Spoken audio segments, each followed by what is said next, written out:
Well, it was home, and we made it. I don't know. I guess some people maybe was hurting more than others. Of course.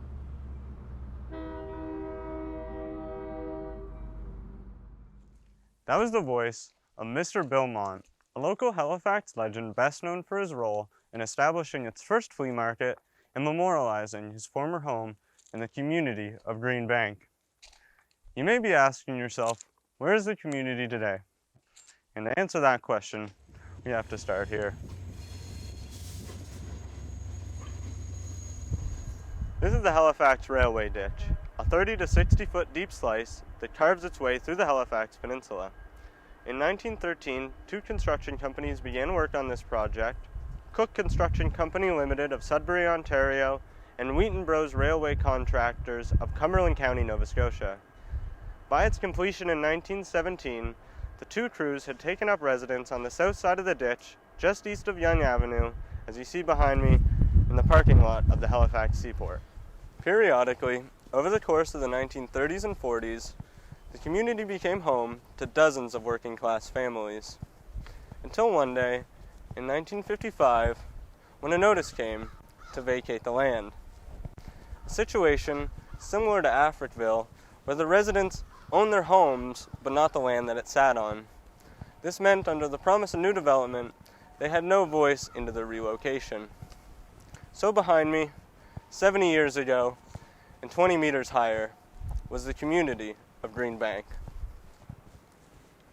This was a community built on its working class labor, and its people ran the waterfront terminal. Upon opening the railway cut, they serviced the ships, unloaded their cargo, tended to their crews, and even worked in processing. Despite the productivity and commitment of areas like Greenbank, in 1945, the Halifax Civic Planning Commission releases the master plan for the city of Halifax, describing the stark ugliness of certain parts of the city. It also describes Greenbank and other areas as shack towns, decrepit homes requiring what they call slum clearing. This plan primarily targeted racial minority, low-income, and working-class families that already often lacked most necessities. These documents frame the community's destruction as necessary and good, but upon speaking to residents like Bill, we understand that not to be the case. What brought you to Greenbank in the first place? Like, why did you move there? Was it your immediate family, or? Why did I move to Greenbank? Well, I didn't have any choice in the matter. My stepfather was sort of looking after me, and I don't know the connection with me and my mother with him, but I would say he looked after us, and then he met this lady, tough old Newfoundlander, and so now they moved into the rented place in Greenbank. Right. And so we went along, we're all one big family, but we were always, my mother and I were always a burden as far as she was concerned. So anyway, we moved into Greenbank and then rented this house. And there was about 40 families, I'd say, there at the time. We rented there for a while, then gradually moved up the hill and bought a house for $800.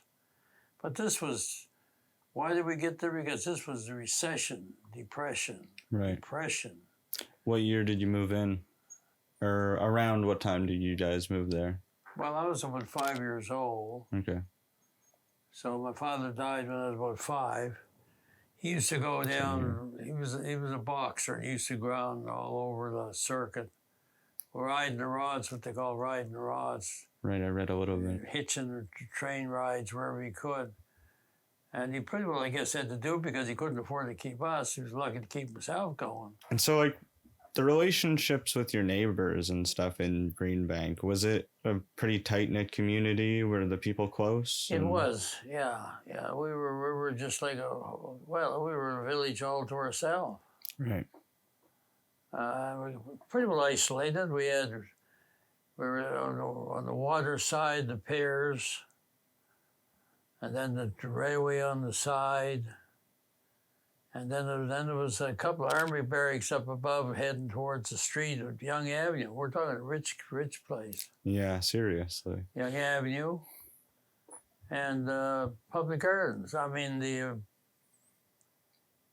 Point Pleasant? Point Pleasant Park. Yeah. So we were kind of this little tight-knit community.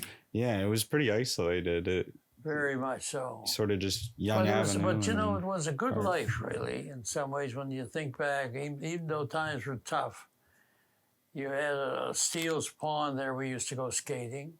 And not just us now. People from up the city would all come down there, too. Yeah, there's a lot of photos. Yeah. So Steele's Pond, and then Point Pleasant Park. And we would go down there to Black Rock Beach. Yeah. Swimming. We had a float. We put an old float out there, wooden thing to get on. And, yeah. And then you had the whole public garden, the whole Point Pleasant Park to play. The old forts and everything were there. Right. Yeah. You know, Martella Tower and so on and so forth. And then you had all the railway there. God knows you'd go down there picking up different things there on the tracks, lumber and old half-burnt coke and coal. And, right. And then there was another. It was almost like another little Greenbank of three families, a place called Owen Street, which was across from the railway cut on the other side. And what it was, when the railway came through, cutting everything, they cut the street, Owen Street, right in the middle. Right. So you'll have three houses down on like a little island almost. Yeah. And then the other part was still up on the other side, where they always were up on the other side of the bridge. It was quite an interesting thing. It was like our neighbors, you know, our cousins. Yeah, slightly detached, but still. It's more like the summer monks that there. So, like, yeah, in this photo, would this be the Owen Street area? Yeah, this is Owen Street here. That one right there? Yeah, this is it. There was three houses there, and there was another one here, was over here. 4 houses total. Yeah. But this was Owen Street. See, look, we were like neighbors. Mm-hmm. I used to play with all these guys all the time. There was young fellows here. They used to come through. This was all jammed up with railway cars through between us. That's a little part that a lot of people don't much know about. But they weren't given notice like we were. That's a separate thing completely. Oh, is it? Yeah, that woman, Dr. Mack's widow, owned over here.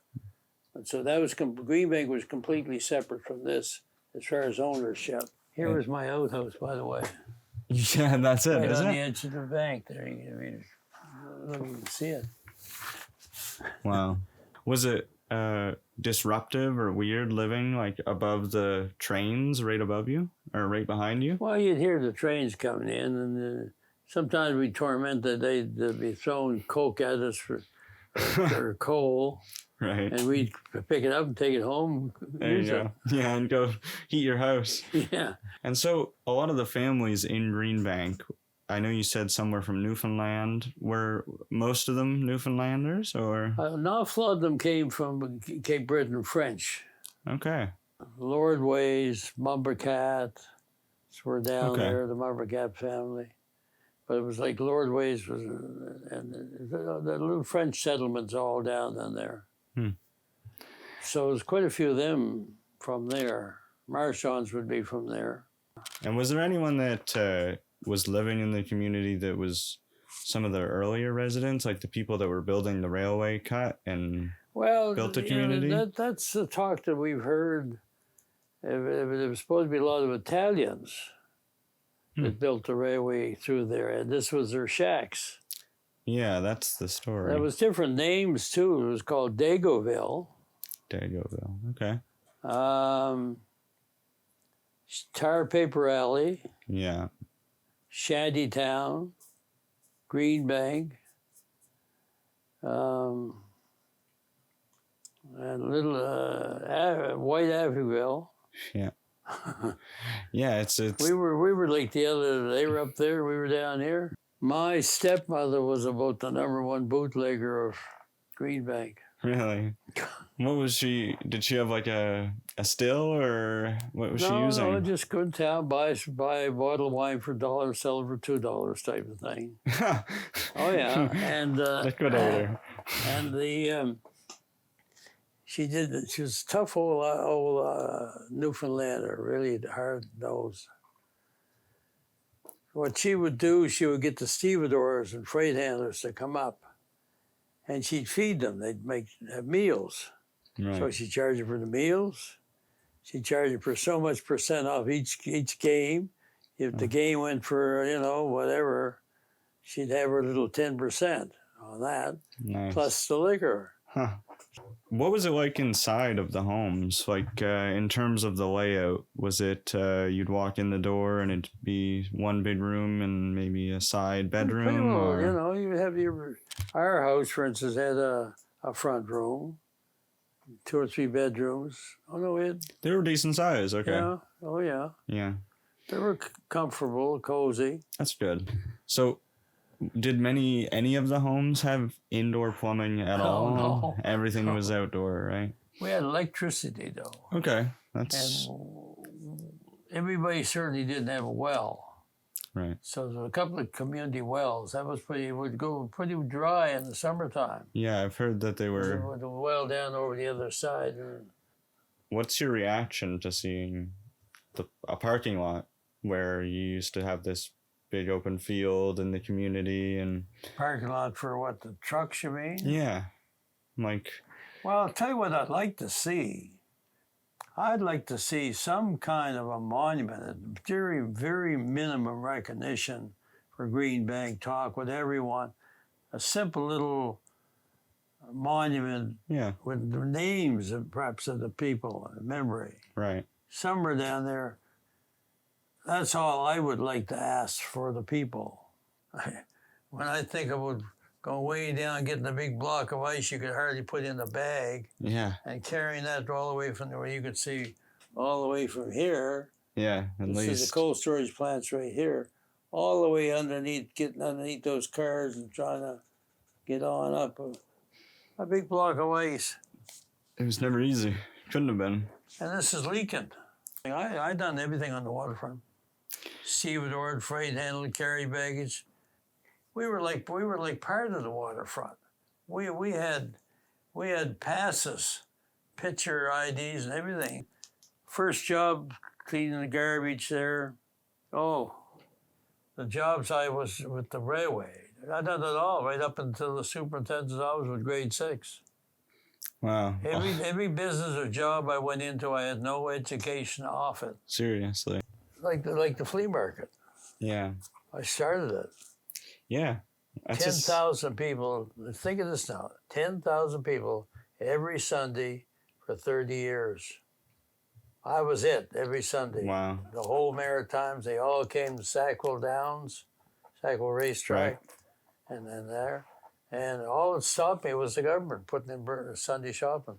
That's all that stopped it. What year did you start it? See, we were in Pinhorn Mall and everything. Really? I brought the idea back from California started around 1974. 30 years. Seriously. And it was government that stopped me. Growing up in the community, you skated on Steele's Pond and would go sledding. Absolutely. And so would you say some of those are like your most fond memories living in the community? Well, there was so many, the Black Rock Beach. In fact, I got very involved there. I got an old raft made to float. Right. And the diving board, we had a diving board down there. And I used to go down there before the government city brought in, put sand there. Right. We used to go down there swimming. There was mussels on the beach. There was periwinkles on the beach. We used to take them and cook them on the beach. Right there. They were coated in oil. But inside they're all right. Oh, okay. The shells and everything was coated. Everything was coated in oil from the ships in the harbor. Wow. Discharging the oil, And it floating around all through the wartime, all them ships coming in, Yeah, I bet. loaded all the beaches. Anything that Jeez. looked like a beach. The Point Pleasant Park, we used to go to Martella Tower there and all the forts there. Right. That was our playground. Yeah. And then we had a big field too down in Greenbank too. There was a big field down the end of it playing baseball. So the pond, the Black Rock Beach, out chasing, catching the lobsters on the breakwater. It's definitely portrayed as a Oh, poor area, but at the same time, it's very abundant in all of the different things that you have access to. So it and seems of course like you done use a thing like today. You can pick up scrap iron and bottles all over the place. yeah. That was a big thing for us kids, you know. And so yeah, it sounds like while being relatively poor, Greenbank was almost a good area to grow up. Like it had a lot of Well, it was home, and we made it. I don't know. I guess some people maybe was hurting more than others. of course. If yeah. you're energetic or ambitious, or you got somebody like myself, you know, I could easily make a living, not just for me, but for the household, bringing all the stuff. Right. You need a fish, no problem. Need ice for the fridge, no problem. Water, no problem. Grain for the chickens, no problem. Chickens out there, eggs, no problem. You know, you make it happen. Yeah. Now, some of the people that were by themselves, old ladies and so on, I imagine, that were hurting. Yeah. It wasn't all easy. I was maybe one of the rare ones that done, like I had stepfather working and everything. So, yeah, it was good and bad.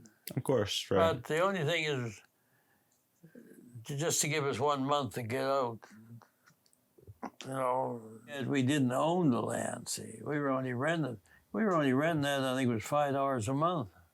$5 a month. Wow. Yeah, that's So how much could we fight and argue? exactly. So when would you have left Greenbank and gone to California? How old would you have been? Well, I went from Greenbank to when we had to get out. I went out to Spryfield and bought a piece of land, a lot, and built a house out there with the scrap lumber and all the army barracks stuff, whatever we could get to put a house together. And it was a whole village. Seriously, it was a lot of people that lived there. It was unique, you know, considering everything that was going with. Thanks to the efforts of people like Bill, we are able to remember the communities that have been long lost to urban development, commemorating their families, and recognizing their contributions to the city of Halifax. I hope this interview demonstrates the occasional prosperity that was living in Greenbank, but as the city of Halifax continues to ignore the needs of low-income families and allows the bulldozing of outdoor shelters, even in the wintertime, we are left asking ourselves, even to this day, who are they helping?